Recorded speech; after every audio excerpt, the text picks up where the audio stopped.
absolutos. Os direitos na própria Constituição são direitos sensíveis, eles precisam ali de bom senso, de ética, de respeito. Então, eu vejo também nesse viés.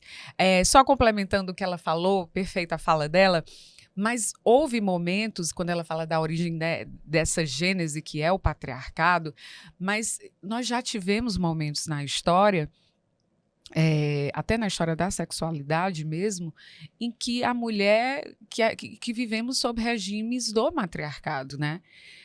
De fato, quando os homens desconheciam o papel deles na reprodução.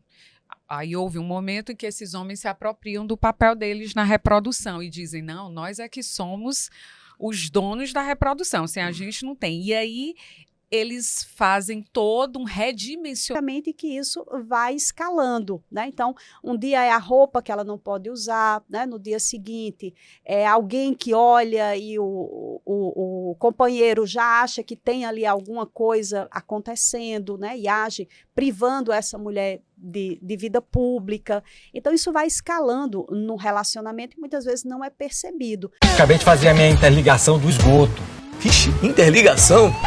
Pra quê, homem? Xiii, vai dar ruim. Sabia que a falta de ligação de esgoto é uma das maiores causas de doenças e poluição? Se não tiver esgoto ligado à Cagesse, o que sai da sua pia e do seu vaso vai largando sujeira e mau cheiro por onde passa. Verifique se a sua rua já tem rede e, se tiver, faça a ligação de esgoto.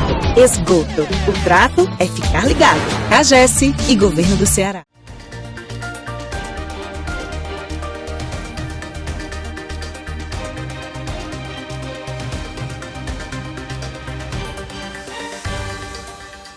Olá, estamos de volta para o nosso lugar de fala semanal com o Observatório. Uma pesquisa realizada pelo Instituto Patrícia Galvão, em parceria com o Instituto Locomotiva, traça um triste e alarmante quadro da situação de violência na qual as mulheres brasileiras estão inseridas. Uma verdadeira tragédia. Do total de entrevistados na pesquisa, prestem atenção, 59% conhecem alguma mulher que foi vítima de estupro quando tinha apenas 13 anos. E 56% conhecem alguma mulher que foi vítima de estupro com 14 anos ou mais.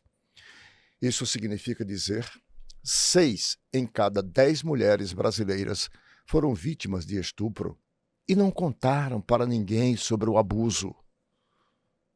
Apesar da violência contra a mulher ser um tema recorrente, os números demonstram que nunca podemos deixar de falar, de combater, de discutir qualquer tipo de violência contra a mulher.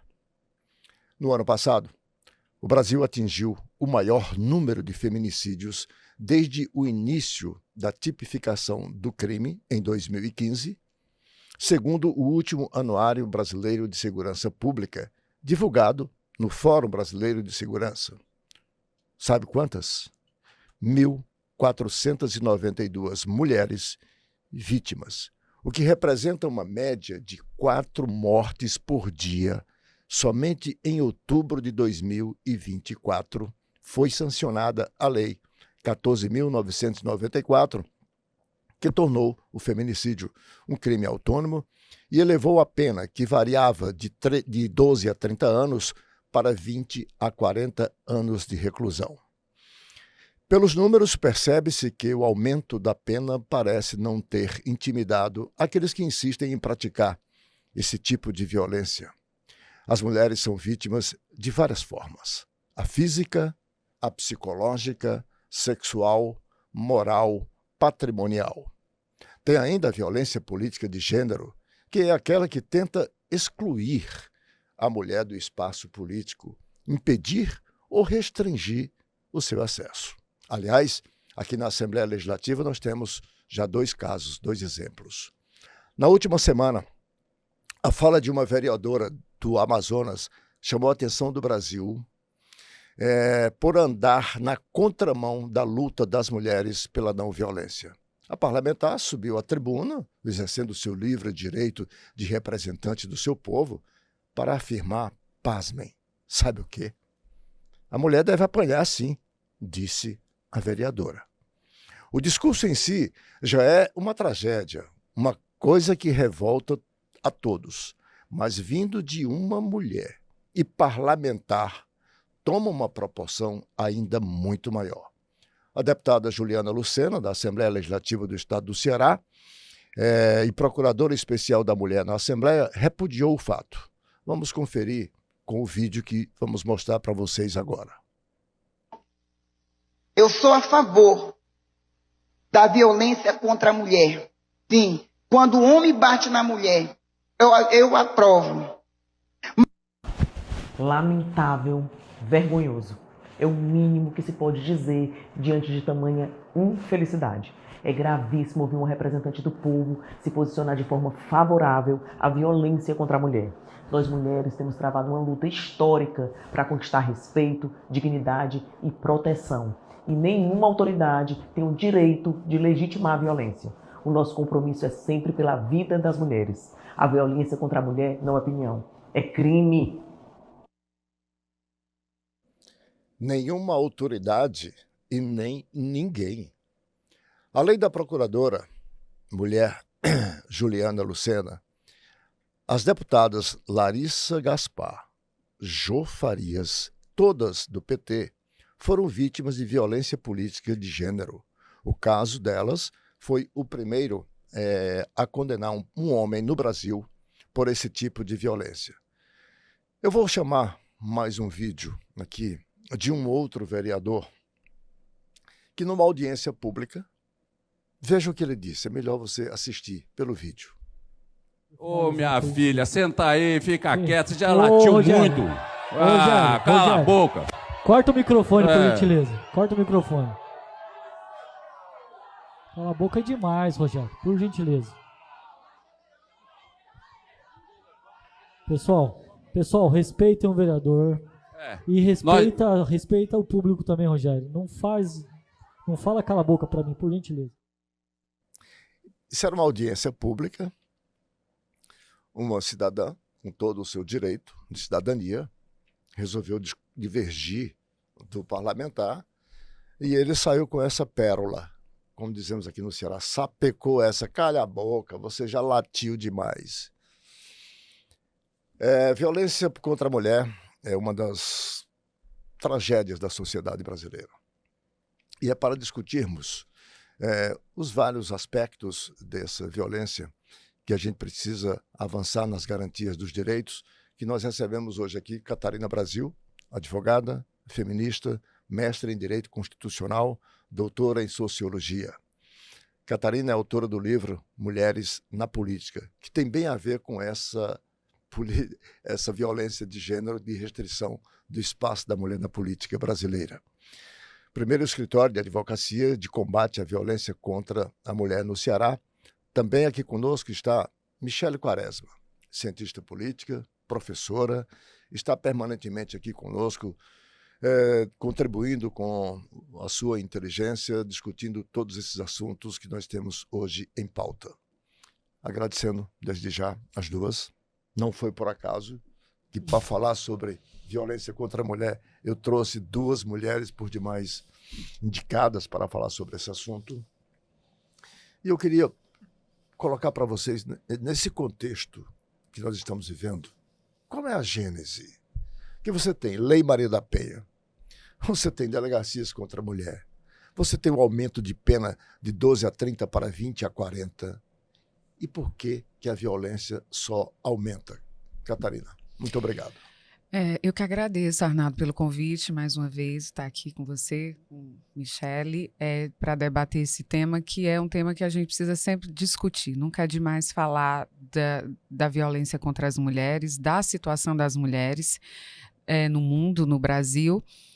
E eu diria que a gente vive e vivencia uma luta que é inacabada, né? Uma luta para defender a noção radical, como a gente viu aí, de que nós somos seres humanos Então, basicamente, a gente precisa estar defendendo o tempo inteiro essa noção radical de que nós, mulheres, somos seres humanos e precisamos ser tratadas com dignidade, né? Então, essas leis vieram para dar isso. Antes delas, antes da Lei Maria da Penha, as mulheres eram totalmente desprotegidas e, de fato, a violência ficava ali na vida privada, né? Então, acho que uma das grandes questões que a gente precisa enfrentar hoje, para além da questão das leis, da previsão das leis e do aumento das penas, é que a gente vivenciou em várias sociedades lutas contra o terrorismo,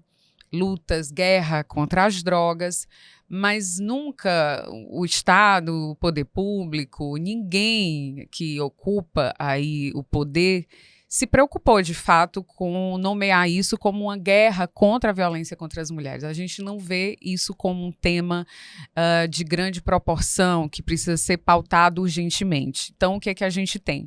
A gente teve a Lei Maria da Penha. A Lei Maria da Penha, acima de tudo, é uma lei de proteção às mulheres, uma lei de combate à violência, mas em si ela não tem previsão de penas. Você falou da lei do feminicídio, falou do aumento de penas, mas o feminicídio ele já ocorre quando essa violência já foi implantada, quando ela já está ali numa escalada onde, enfim, a vida da mulher vai ser ceifada mesmo, né? A gente precisa olhar para as violências cotidianas, para o aumento delas, para a escalada e para os mecanismos efetivos de proteção dessa violência. Então, o que acontece?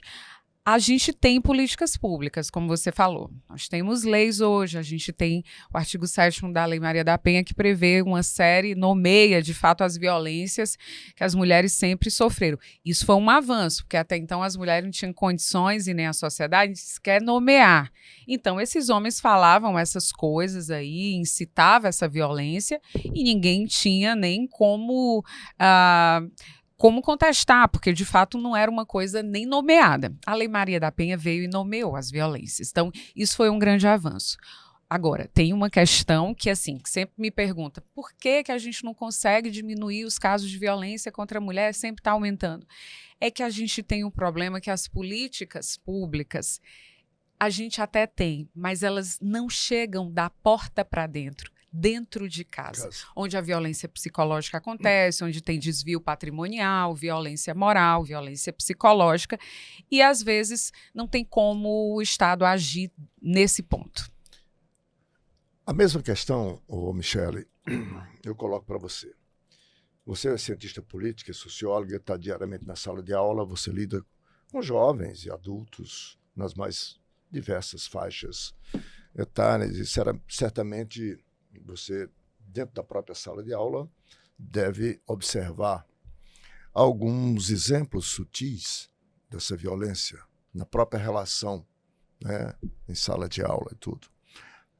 Para você, se você anota a gênese, onde é que surge? Por que nós ainda estamos, como eu nomeei de tragédia? Nós estamos no primeiro quartel do século XXI. E estamos discutindo algo que, sinceramente, para mim, isso é inominável, né? Qual é a gênese? Por quê? Arnaldo, primeiro é uma satisfação, mais uma vez, participar desse programa que tem fomentado um bom debate no Ceará, principalmente hoje, para tratar de uma questão que é urgente. Eu diria que a gênese, Arnaldo, faz com que a sociedade brasileira não tenha esse fenômeno como exclusivo. Nós temos em regimes tribais, inclusive, rituais que eram interditados às mulheres. Então, não é uma exclusividade da nossa sociedade ou da nossa época.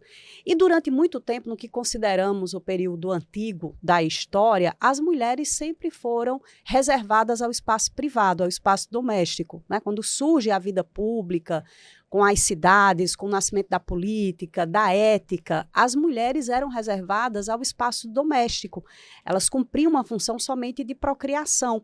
Elas eram consideradas, inclusive, frívolas e afetadas. Então, elas não teriam condições de participar do espaço público. E foi assim durante séculos de história, né? Nós tivemos o período antigo, depois a Idade Média, que mais uma vez confinou a mulher, e aquela que ousava pensar diferente era condenada, inclusive, né, a castigos físicos, a serem queimadas em praça pública. Então, nós temos séculos de história. E no caso do Brasil, eu acredito que tem um autor que nos dá assim, muitos elementos para pensar nessa questão de uma sociedade que é extremamente machista, que exclui a mulher, porque a própria formação do Estado brasileiro decorre da relação entre a Casa Grande e a Senzala. Então, nós temos uma cultura patriarcal que se forma no nosso período colonial.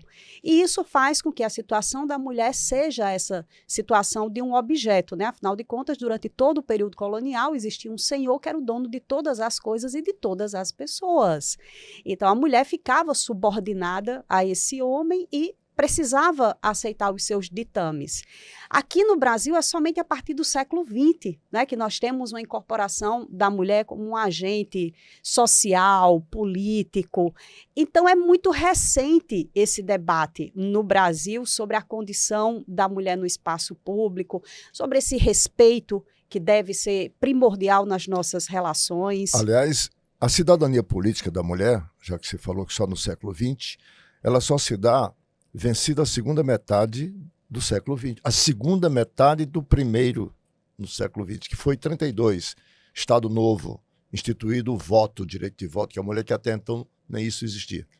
Exatamente, né? Embora a primeira mulher tenha participado de um processo eleitoral em 28, né, 1928, tenha sido também a primeira mulher eleita, digo com orgulho, uma norte-rio-grandense. Eu sou cearense, Arnaldo, mas eu cresci no Rio Grande do Norte e, obviamente... Seu sotaque faz a gente me pensar denuncia, que você... me denuncia, né? Me faz pensar que eu sou norte-rio-grandense, mas na verdade eu sou cearense, cresci no Rio Grande do Norte e temos muito orgulho. Inclusive, o Rio Grande do Norte é um estado que se destaca nesse sentido, com muitas governadoras de Estado, né? Muitas mulheres que ocupam esse protagonismo na política.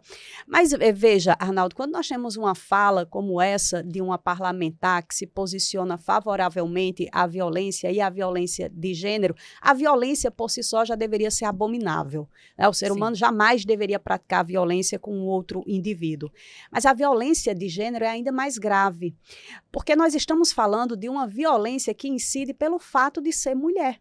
Simplesmente pelo fato de ter nascido mulher, você já está submetida a uma série de violências. E aí, quando a gente fala de violência, imediatamente a gente pensa na violência física. Mas existem coisas que deixam, inclusive, marcas muito mais profundas que estão para além da violência física. Então, as mulheres, no Brasil, acredito que tenham ainda essa dificuldade muito grande, e muita gente questiona o fato de ser mulher e adotar esse tipo de postura, fazer esse tipo de discurso. Mas nós somos também seres sociais. É importante que se diga que nós crescemos em uma sociedade que nos ensina o machismo. Então, essa mulher, essa parlamentar, é apenas o reflexo de uma sociedade baseada num patriarcado, com práticas extremamente excludentes da condição feminina. E isso, obviamente, se agrava se considerarmos o fato de que, para ser parlamentar, ela precisa de voto. Então, ela tem legitimidade. O que ela fala representa os interesses de uma parte significativa da sociedade, incluindo mulheres. Agora, me surpreende, já que você falou, você trouxe aqui a discussão, o voto que ela precisa. Uma mulher, quando sobe à tribuna, que ao invés de defender os interesses, a proteção da mulher, faz o contrário, como ela fez.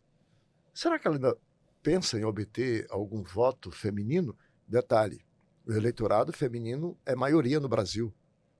Sim. Catarina, como é que a gente consegue entender É uma questão que a gente precisa refletir, que a gente não tem teorias prontas para pensar isso. Até quando a gente fala das teorias da representação política, a gente tem uma representação que é descritiva, né? Ou seja, queremos só mais mulheres. E aí tem, né, outra teoria, que é a da teoria da representação substantiva, que diz assim, né? Resumindo, não basta só ter mulheres. A gente precisa de mulheres comprometidas com a causa, comprometidas com os valores éticos.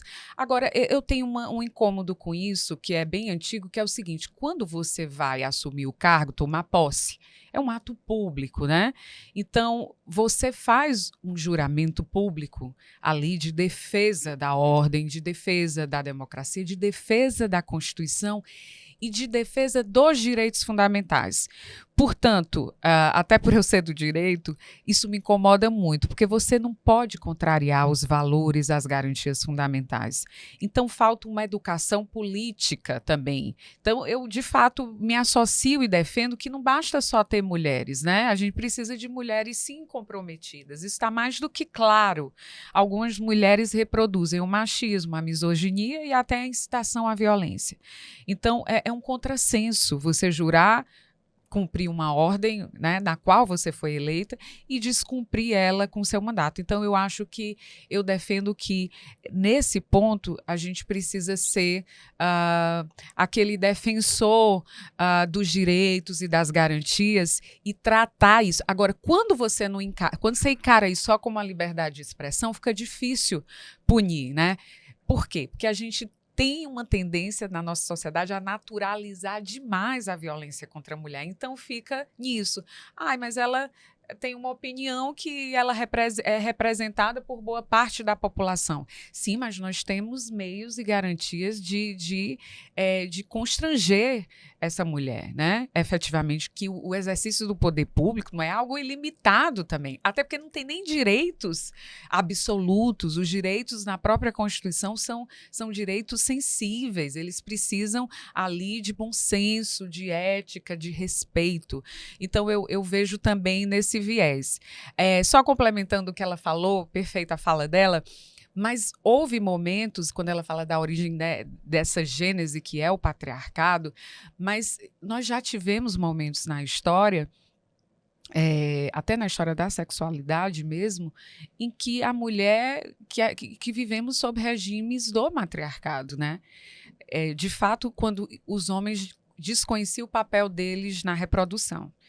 Aí houve um momento em que esses homens se apropriam do papel deles na reprodução e dizem, não, nós é que somos os donos da reprodução, sem a gente não tem. E aí eles fazem todo um redimensionamento da condição da mulher, de sujeito para objeto, e eles se tornam o pater, o poder, o patriarcado. Então, a gente viver sob uma sociedade, sob sociedades aí patriarcais, é viver também sob esse regime da violência. Agora, Arnaldo, para eu entregar mesmo o ouro da sua pergunta da Gênese, eu vou dizer o que eu acho hoje, que eu acho que acima de tudo a sociedade tem que acordar.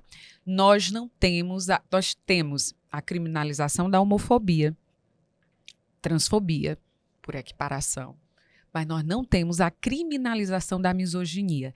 Então, queridos, nós não vamos superar esses índices de violência e a gente não vai virar essa página da situação das mulheres em relação às violências, todos os tipos de violência, se a gente não criminalizar a misoginia. Essas falas vão continuar acontecendo, elas vão continuar sendo reportadas aí, vindo à tona, se você não for na Gênese. E já que você usou esse termo tão legal, né? A Gênese. Isso. Eu quero saber, né? Qual é, de onde vem isso. É isso também. A gente não tem uma criminalização da misoginia, o que aponta que a gente não tem um histórico de cuidados em relação à situação das mulheres. Tudo que diz respeito à nossa proteção não é muito cuidadosamente pensado pelos poderosos, pelos ocupantes do poder. Agora, sabe o que me incomoda, me surpreende? Eu tento entender, já tenho idade suficientemente para entender que já vivi tudo isso. Quando você diz assim, os homens, em determinado momento, eles se apropriaram, né, da condição de serem os únicos reprodutores. Os responsáveis, né? Hoje já não é mais assim. Mulher não precisa mais de homem para reproduzir. Não, que eles tenham essa... Mas, Arnaldo, essa ideia do receptáculo, da mulher como um receptáculo, está mais viva do que nunca. Veja só a questão das barrigas de aluguéis. Mulheres sendo usadas aí, né?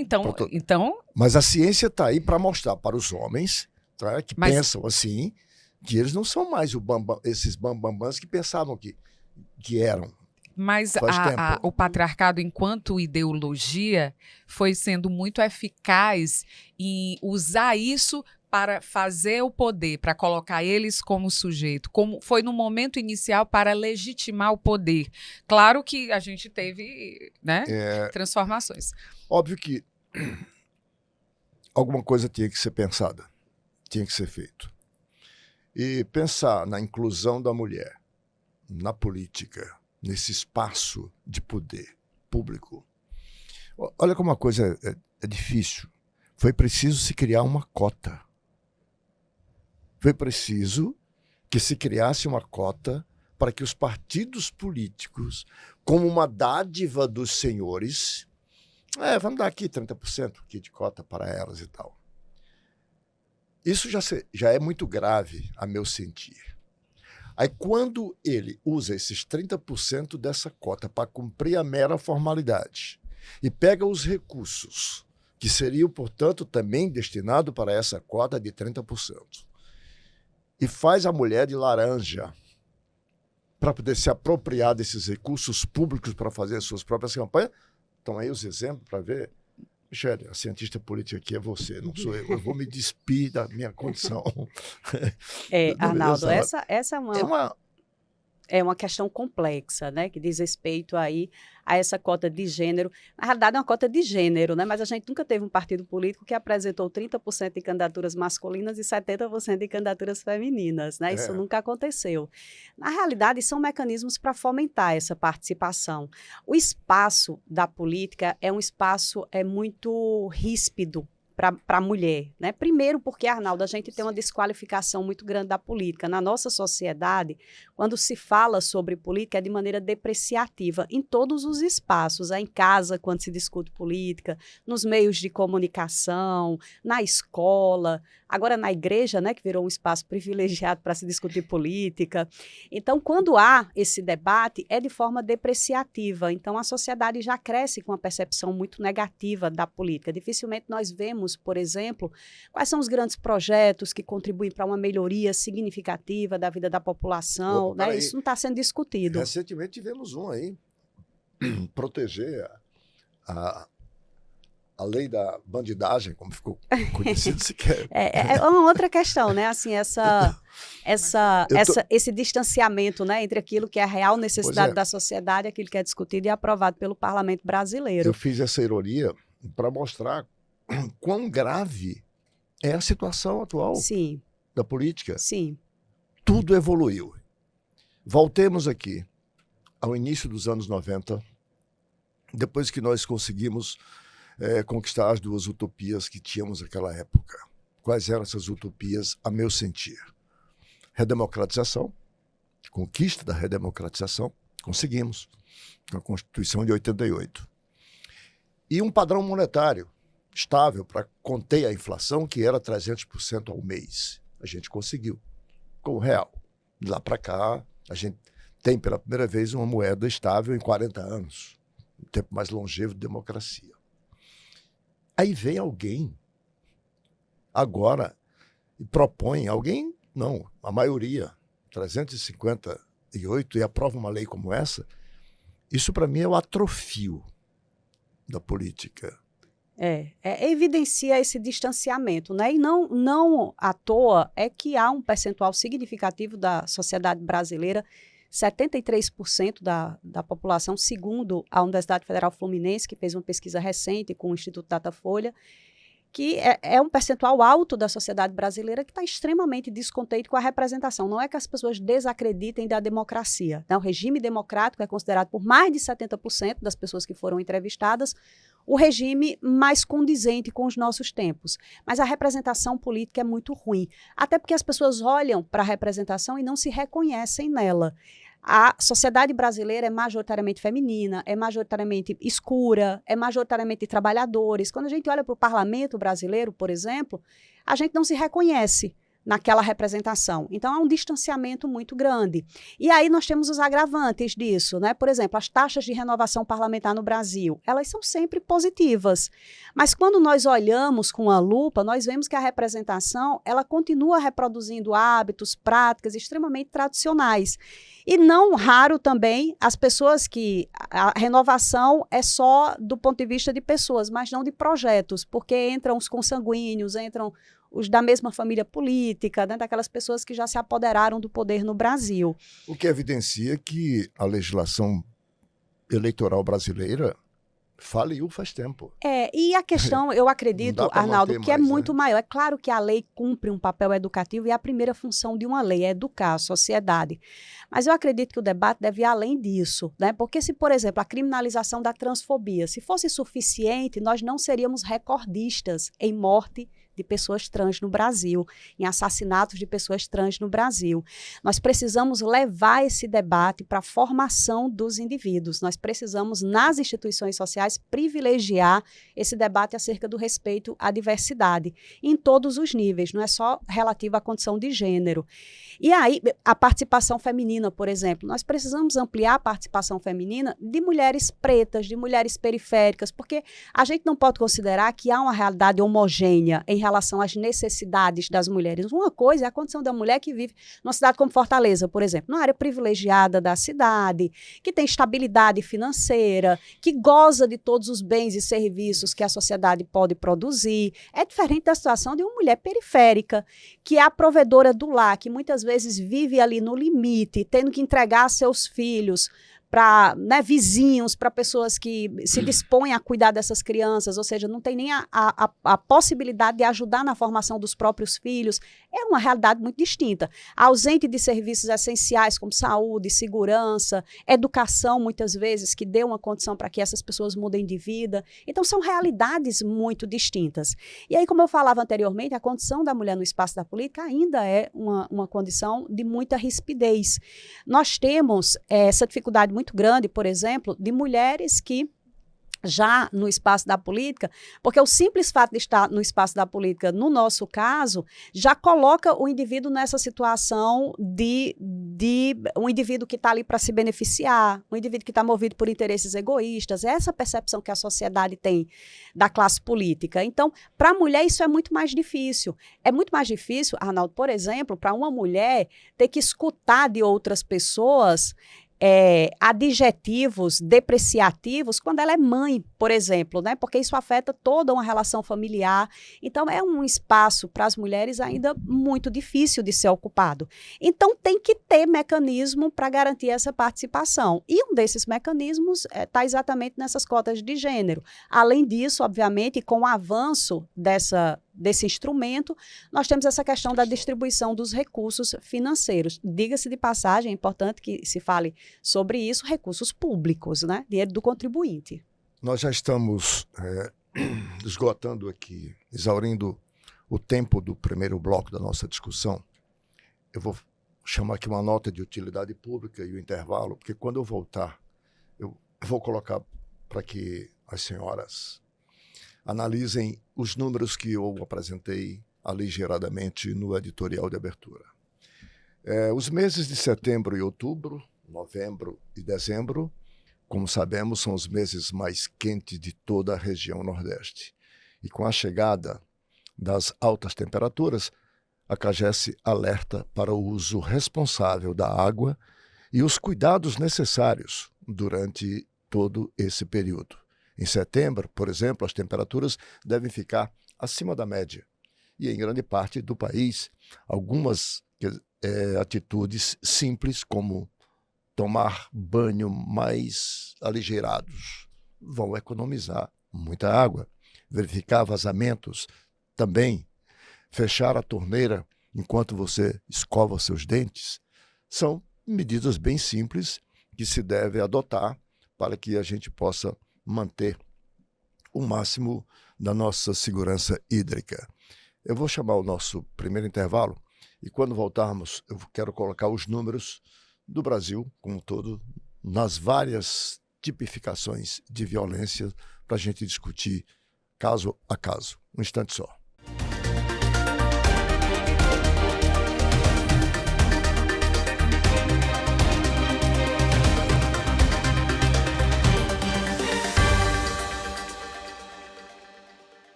Xiii, vai dar ruim.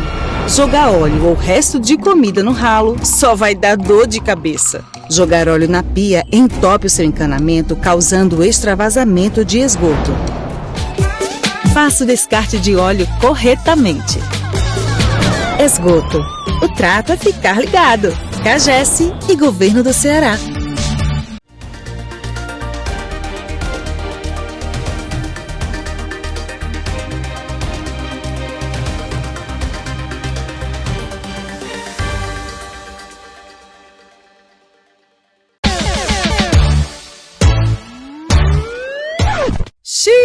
Vai dar ruim. Lixo no vaso sanitário é problema na certa. Jogar lixo no vaso entope as tubulações e ocasiona o extravasamento do esgoto. Lixo que vai certo, não volta. Esgoto. O trato é ficar ligado. CAGES e Governo do Ceará.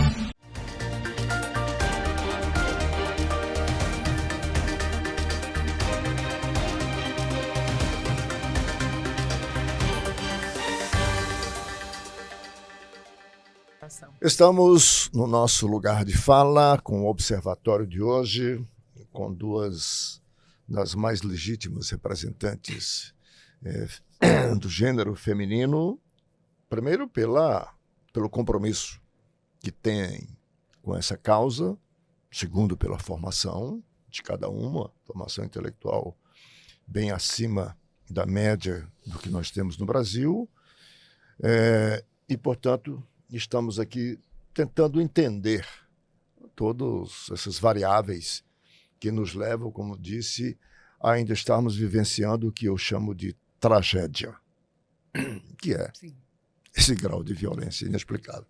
Eu vou chamar uma arte aqui, agora, para que a gente coloque aqui, ó, olha os números aqui para vocês. Feminicídio no Brasil em 2024, 1.492 casos. É um recorde desde 2005, a partir da instituição da lei do feminicídio.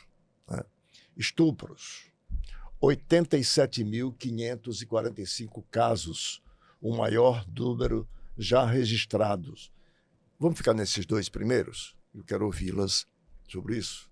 Conversem entre vocês, como é que vocês entendem e identificam, enfim, causas até, se houver, além dessas históricas. Bom, o feminicídio é a escalada. Se você não trata as outras violências, você não tem política pública para pensar e, por exemplo, o acompanhamento terapêutico, a rede de apoio das mulheres, uma coisa que está na lei, que é a proteção integral. Essa proteção tem que ser integral, então tudo tem que ser coordenado. As políticas públicas, às vezes, elas têm uma certa cisão, aí é difícil.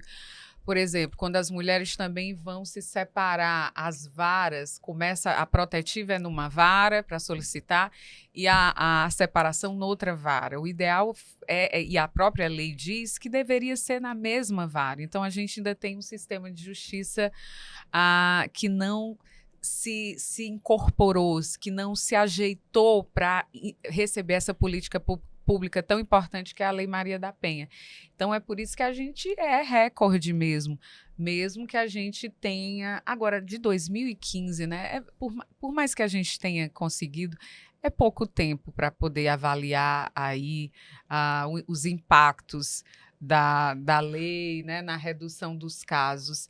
Eu acho que, sobretudo por essa dificuldade das políticas públicas entrarem dentro de casa. O lar ainda tem essa visão do homem como chefe do lar, e ainda tem o ciclo da violência, que é uma coisa que a gente precisa muito falar. As mulheres acabam tendo uma dependência emocional do agressor imensa, Arnaldo, então fica muito difícil romper o relacionamento. Às vezes elas não têm autonomia nem intelectual, nem financeira. Então, como é que você vai buscar apoio? Aí, quando querem se separar, é justamente no momento onde o cara vai e mata, né? Os inúmeros casos vêm disso. No momento que a mulher vai romper, às vezes é tarde demais. Essa violência já havia sendo construído às vezes há anos que ela está submetida. Aí chega naquele limite fatal. E às vezes quando ela rompe, ele não aceita. É muito comum. E aí também ele mata. A possessividade. E muito perigoso é deixar o alerta para as mulheres de algo muito perigoso. Elas reatarem o relacionamento. Solicita a medida protetiva, reata o relacionamento. Ela precisa estar consciente de que está correndo um risco assim triplicado para o feminicídio, né? Essa questão, Arnaldo, o estupro, inclusive, me chama a atenção, porque o estupro se dá, pasmem, dentro de casa. Sim, estupro marital. É o tio, é o padrasto, é o primo, é o vizinho. E a mulher mesmo, ela sofre estupro. É uma coisa que é tabu, né? Falar de estupro marital.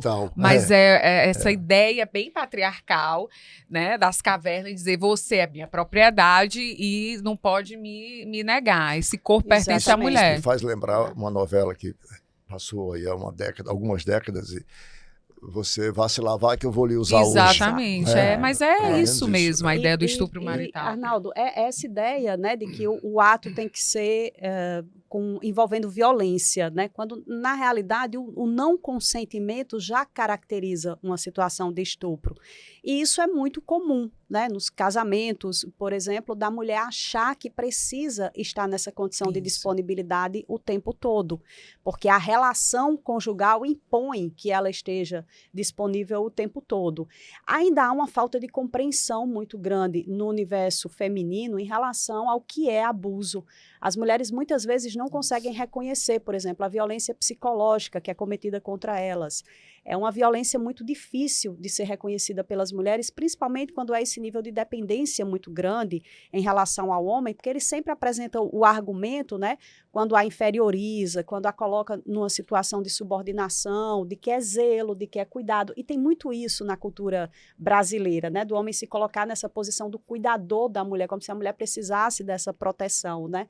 Então, eu estou cuidando de você, eu só faço isso, eu estou dizendo não saia com essa roupa, não coloque esse batom, porque eu tenho cuidado com você. E a mulher acredita que realmente é uma situação de proteção, de amor. Exatamente. E, obviamente, que isso vai escalando, né? Então, um dia é a roupa que ela não pode usar, né? No dia seguinte, é alguém que olha e o companheiro já acha que tem ali alguma coisa acontecendo, né? E age privando essa mulher de vida pública. Então, isso vai escalando no relacionamento e muitas vezes não é percebido. Até que a gente chega ao extremo disso, que é a violência física e até os casos de feminicídio. Eu tenho aqui alguns números que, para mim, assim, ó, a justiça brasileira julgou 10.991 processos de feminicídio somente em 2024. Tá? Olha só, o maior número desde 2020, quando se iniciaram os registros do novo painel da violência contra a mulher pelo CNJ, pelo Conselho Nacional de Justiça.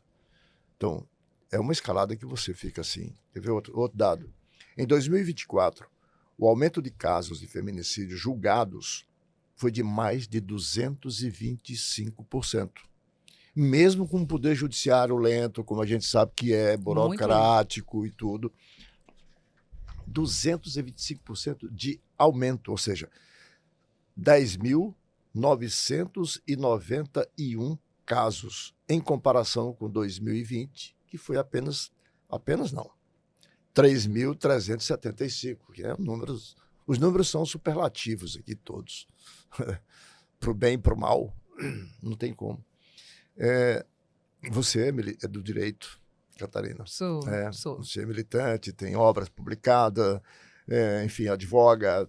E é muito difícil advogar nesses casos, porque a gente vê que o sistema de justiça ele ainda tem uma enorme dificuldade na questão da judicialização dessas demandas, das demandas de entender aí as violências, né, que as mulheres sofrem. Medidas protetivas. Pode deixar, os números aqui, os dados, para o nosso internauta acompanhar. Olha aqui, o número de medidas protetivas. E as mulheres têm, ela até que resolveram enfrentar esse problema. 831.916 pedidos registrados na Justiça em 2024. Fora as mulheres que não pedem, né, não solicitam a medida protetiva. Também, Carla, não é só a questão da proteção, né, desse ciclo do abuso, da violência. Tem mulheres, eu também ia muito nessa linha, só que agora eu estou percebendo, mesmo nas mulheres que me procuram, Arnaldo, muito medo. Até daqueles maridos que não têm o perfil do agressor físico, mas aqueles que já demonstram ali uma violência psicológica, uma chantagem emocional mais considerável, as mulheres têm muito medo de, inclusive, pedir pensão alimentícia. E eu digo isso, mulheres altamente, de nível intelectual alto. Mulheres com muito medo, entendeu? Não é só esse ciclo de abuso também, ele está relacionado ao medo. Ele permeia todos os estratos. Isso não é localizado, claro que em maior número, talvez, entre... todos os estratos. Mas ela é estrutural. A violência contra a mulher é estrutural. Por mais que a gente veja esses casos, que às vezes a mídia faz muito isso, né? A mídia pega um caso, mulheres lá, aqueles 61 socos no elevador, o caso do DJ Ives, que foi uma coisa horrenda, terrível. Aí pega esses casos e diz assim, e fica parecendo que é um ou outro, entendeu, Arnaldo? É isso que a gente precisa questionar. Não é um ou outro, é estrutural a violência. Quando aparece é que as pessoas ficam chocadas, há um choque, mas é isso que acontece, fora o que a gente não vê dentro de casa. Então a gente precisa tratar assim, nos dados, estrutural. Michele, você é professora, como eu disse, de disciplinas extremamente importantes da área social, você é uma cientista social, ciência política, sociologia, está tudo ali interligado. Então. Eu, durante algum tempo da minha vida, também estive em sala de aula, hoje estou mais como pesquisador. Por que as universidades... Aliás, eu estou falando das universidades aqui por causa de vocês, que é da área que vocês militam, mas por que na escola essa discussão me parece ainda um tabu? Eu coloco a universidade porque para mim seria, digamos assim, o lugar de fala para esses temas. Isso não é discutido. Recentemente, Arnaldo, nós temos aí mudanças, né? O MEC tem imposto ao ensino superior uma série de disciplinas que ajudam a pensar a diversidade, né? Disciplinas como História da África, para a gente pensar esse componente aí da influência da cultura africana, das culturas africanas no Brasil e o respeito à diversidade, ao pluralismo. Então, nós temos algumas medidas no sentido de ampliar essa formação para fazer com que as pessoas estejam mais aptas, né, para o convívio na diversidade. Mas acredito que deveria ir além, né? Isso deve ser uma função de todos os professores que entendem que são temas que podem compor aí a discussão em todas as áreas do conhecimento. Isso tem que começar na escola. É a educação que muda as pessoas. Nós precisamos fazer com que os nossos educadores tenham a formação adequada, a importância também dos cursos de formação de professores que tenham esse perfil, né, que discutam esses temas, para que de maneira transversal isso seja disseminado nas escolas, né, para que essa discussão ela pertença ao cotidiano da formação dos indivíduos, né, e é assim que nós vamos contribuir contribuir para que uma sociedade ela seja mais justa, ela seja mais igualitária, né? Que as pessoas entendam realmente qual a importância de conviver com a diversidade. Então, isso deveria estar já na formação inicial dos indivíduos, né? No espaço escolar. Infelizmente, nós não temos ainda esse perfil de educadores que façam essa discussão, que entendam qual a importância disso. Muitos acreditam que é uma discussão secundária, né? Eu escuto de alguns, inclusive, que é mimimi, isso é bobagem, isso não deve ser. Muita gente, inclusive, defende que nem há essa condição de desigualdade, né? Essa condição que coloca a mulher nesse papel de subordinada. Muitos desacreditam disso quando a gente fala sobre dados do mercado de trabalho, né? Sobre essa situação da violência em casa, né? No ambiente doméstico, que deveria ser um ambiente de proteção para as pessoas. E muitas pessoas desacreditam disso, né? Dizem que isso aí é uma ficção. Então, nós precisamos realmente de pessoas que entendam que o debate precisa ser feito na formação inicial dos indivíduos. Isso passa também pela formação de educadores. Catarina, a agredida, a assassinada, no caso aqui as mulheres, é disso que nós estamos tratando, em todos os casos, são as protagonistas dessa realidade tão desafiadora para a gente. Vocês, mulheres, são as protagonistas. Por que a participação, por que o engajamento das mulheres ainda também é tão pequeno em relação a essas questões, essas causas?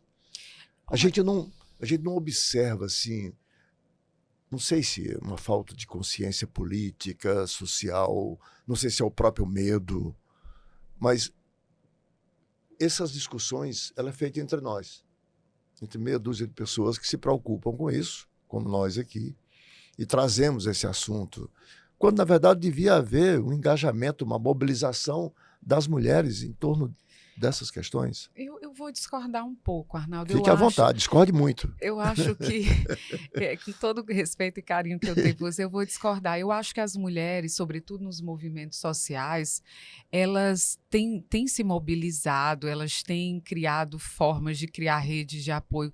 Agora, eu também tinha muito essa sua visão, né? Aí eu depois que eu me tornei ativista e passei a ter contato com essas mulheres, inclusive eu fiz algumas participações, eu participo de um movimento social, né, e aí de mulheres, e aí eu fiz, tipo assim, eu coloquei assim, o corpo na luta, né, fui com elas, assim, em escola pública, já participei de debates em escolas públicas e assim, me marcou muito, porque você está falando da educação, sabe?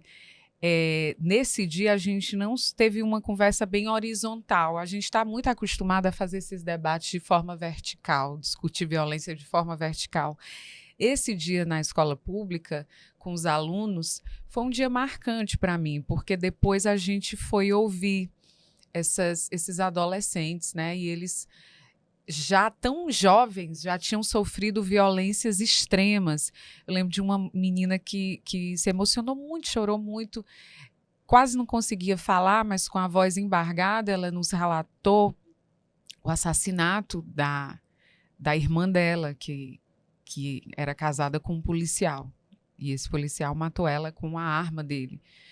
Enfim, outros adolescentes falando da homofobia dentro de casa, que sofria do próprio pai. Inúmeros casos de violência, esses adolescentes falaram. Então, eles já tinham ali a experiência. Nós, pelo menos no meu caso, a gente, de fato, não tinha isso curricular e nem era uma... Na minha época de estudante, a gente nunca discutiu isso na escola, Arnaldo. Nunca. Eu sinto a gente falta, estudava nem na escola, nem na universidade nós tínhamos esse debate. Era aquela história de não conte não, briga de marido e mulher, ninguém mete a colher, não se meta. Eu via muito isso. Ele se ajeita, isso aí é coisa de... Né? Isso, de depois momento. já tão junto, né? Amanhã já tão junto. E tinha muito isso. Então, assim, eu acho que que a gente conseguiu mudar algumas coisas. Eu acho que a força dos movimentos sociais, eu vejo as mulheres nas periferias, eu acho que elas se organizam mais e elas são mais rede de apoio, justamente porque os problemas ali são tantos na periferia que elas se unem, não tem jeito. Historicamente está provado que entre os mais humildes há uma rede de solidariedade muito mais densa, muito mais presente. E eu acho que há até conflito também, mas no que diz respeito ao engajamento, a gente tem um engajamento. Acho que não dá para colocar isso também ainda na culpa das mulheres. Então está faltando, se tem engajamento, se tem mobilização, está faltando visibilidade. Quando você traz um problema, quando a gente faz quando a gente faz uma discussão como essa aqui, não é diletantismo nosso aqui, que somos, enfim, professores, temos boa formação. Não. É para que isto chegue às pessoas e pedagogicamente cumpra com essa função que cabe à comunicação, que só a comunicação pode fazer. Então, assim, não basta mobilizar, discutir nos movimentos sociais. É preciso que se mostre para que onde está acontecendo, aquele que está envolvido vai certamente vestir a carapuça. E isso começa a exercer o papel pedagógico que tem nessa visibilidade, com essa comunicação. Então está faltando comunicação, está faltando dar essa visibilidade para esses movimentos. A gente precisa entender que a violência é uma questão muito complexa. Justamente por isso, esse legado da sociedade burguesa de colocar a mulher muito no lar, as tarefas, por mais que a gente já tenha aí a mulher no mercado de trabalho, etc., um monte de conquista, mas essa ideia do lar, da rainha do lar, dos cuidados, das tarefas, da falta de socialização, isso continua. Então é por isso que a gente tem isso aí estrutural, esses dados. Muita gente vê certas falas de homens falando sobre as mulheres, sobre a vida privada, criticando a própria Lei Maria da Penha. Tudo que diz respeito ao lar e tudo que a gente debateu aqui são questões muito sérias, mas elas são debatidas pela sociedade em geral, eu diria, pela via da chacota, né, Carla? Sim. Quando fala de briga de mulher, de marido, de separação. Tem muito disso, a gente vê também nas redes sociais, entra muito pela chacota, levou o chifre, não sei o quê, ninguém enxerga. Está tão naturalizado que quando a gente falar essas coisas aqui, fica parecendo papo de... Né? Eu estou até adotando, Arnaldo, o linguajar mais... Né? Chulo mesmo, porque é para as pessoas entenderem mesmo, entendeu? Porque eu vi que esse discurso mais intelectualizado é impotente demais. Se nós estamos falando para um público que, na maioria, é desprovido de todas essas...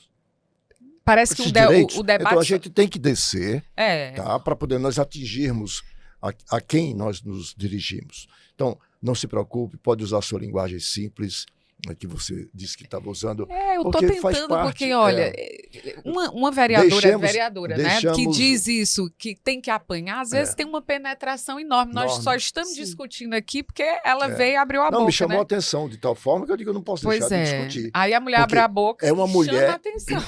Não porque partiu apenas de uma mulher, mas uma mulher parlamentar. Exatamente. Eu digo, não é possível, eu não posso deixar passar. Aí encontra a produção, a Sueli encontra aquele outro vereador, aí, um homem, quer dizer, também dizendo...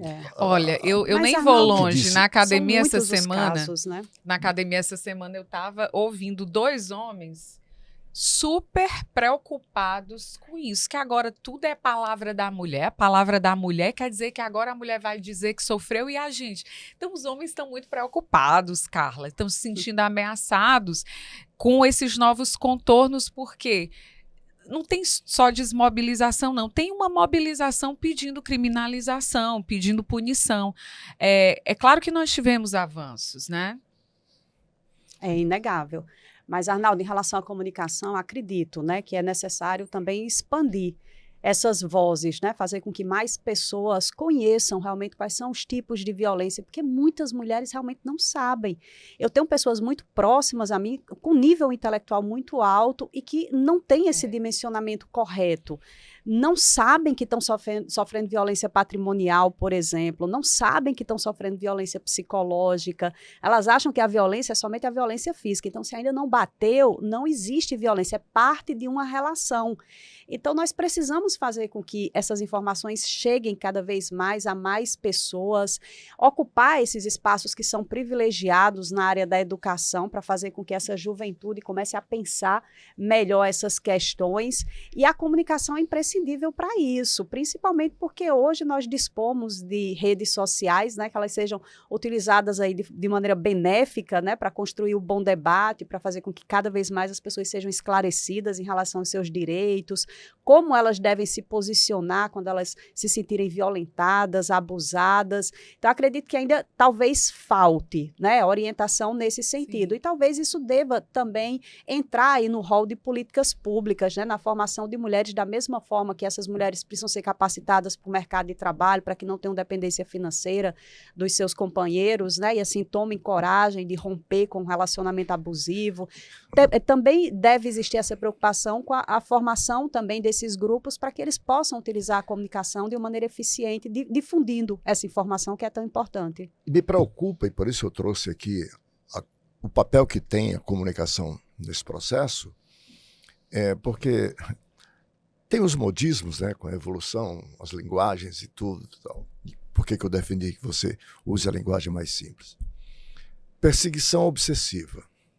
Física ou pelo WhatsApp. O stalking, daí ó, aumenta. Aí ó o nome que deram, stalking. Pelo amor de Deus, ó, sabe o que isso quer dizer? Quando você estiver sendo perseguido, recebendo trote de uma pessoa insistentemente e tal, esse aqui é o tal do stalking. E é muito sério, uma violência muito séria. Vamos, tá aí, os números estão aí. Mas vamos explicar isso para as pessoas. É verdade. A pessoa está sofrendo esse crime, essa violência, e não sabe porque tem um nome aí estrambólico. Ela não sabe nomear o que ela está sofrendo. Tá sabe que é crime.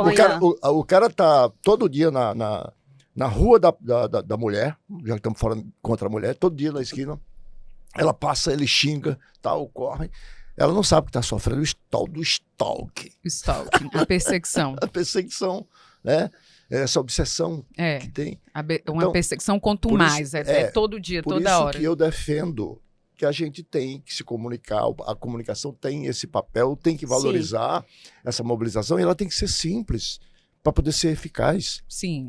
Teve uma campanha, Arnaldo, acredito que em 2015, mais ou menos, quando a Prefeitura de Curitiba tentou fazer um reposicionamento de imagem exatamente para se aproximar mais das pessoas, e eles utilizaram, né, um cartaz que foi distribuído pela cidade, que era Respeite as Minas. E aí eles começaram a utilizar, e depois a comunicação ganhou esse perfil, né, muito próximo aí do que a gente tem da linguagem das mídias sociais. Então eu acredito que as pessoas realmente na minha adolescência era mina. Pois é. Tu viu aí a mina? E agora foi recuperada a mina, respeita as minas. E aí é necessário também que haja o preparo para que as pessoas se utilizem bem dessas mídias, né, com a linguagem que elas permitem, porque afinal de contas a gente está falando com um público que precisa se aproximar desse debate, então a gente tem que aderir à linguagem que as pessoas que estão ali utilizando esses meios estão acostumadas, e aí tem que ter também formação para isso, né? Então acredito que tem que existir também uma preocupação nesse sentido. A conversa fluiu tanto que o tempo passou muito rápido. Eu vou colocar mais uma nota de utilidade pública aqui, que é uma iniciativa inédita que une saneamento, design, e será apresentada pela CAGES e o design de produtos Eric Gondim Duarte, na edição de 2025, no Casacô. O Casacô que foi aberto essa semana. E a CAGES hoje ela educa para o saneamento, com moda, por exemplo, daquilo que é tirado do lixo, né? Aquilo que é descartável e tudo. E essa foi uma iniciativa, inclusive, desse design, que deu essa colaboração, está dando, e quem tiver curiosidade de conhecer um pouco melhor sobre isso, é só visitar o Casa Cor. Eu quero aqui colocar os microfones para as considerações finais de vocês, desde já agradecendo aqui imensamente pelo quanto que pude aprender hoje sobre essas coisas com vocês. Catarina. Bom, Arnaldo, obrigada mais uma vez pelo convite, uma alegria voltar aqui. Pena que não para falar de que a gente avançou, que a gente teve aí uma política pública astronômica, né, que conseguiu aí sinalizar que a gente vai conseguir efetivamente solucionar esse problema. Mas é isso, eu acho que a luta contra a violência, né, e a gente está pensando a situação das mulheres, né, no mundo, no Brasil, é uma luta mesmo inacabada, né, na qual eu me alinho e sinto que é nosso dever democrático também nos posicionar, fazer essas intervenções sempre que alguém venha na contramão do que a gente precisa lutar, precisa garantir, né? Que vem na contramão dos direitos, das conquistas todas. Conquista essas graças à mobilização histórica das mulheres, né? A gente sempre teve resistência das mulheres ao longo da história. Então, eu, como mulher, me alinho a essa ideia de resistência e queria, então, terminar, fazer essas considerações finais, chamando a atenção para isso, né? Que as mulheres resistam, que não reatem os relacionamentos, que elas não merecem uma vida com violência, né? Eu acho que esse é o recado que eu queria deixar, a mensagem que eu queria deixar para as mulheres, que elas não têm que estar num relacionamento abusivo, que elas podem resistir. É isso. Michele.